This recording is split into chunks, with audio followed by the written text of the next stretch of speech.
تغطيها باي حاجه عندك. طبعا انت عندك غير عندي بكتير، انا عندي امكانيات ضعيفه، فببدا اوريها لكم خطوه بخطوه. خليكم معانا ونخش على المرحله اللي بعد كده.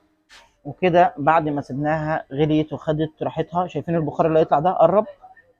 شايفين البخار ده يا جماعه؟ ده هو الاساس في الوصفه كلها. احنا عايزين البخار اللي بيطلع بنفس الطريقه ده، هو ده اللي احنا هنشتغل عليه. نسيبها تبرد ونرجع لكم تاني. ده يا قمر بعد ما سبناها تبرد، طيب هنعمل ايه بعد كده؟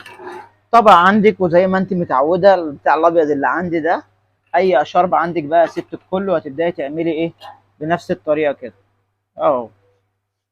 هو ده.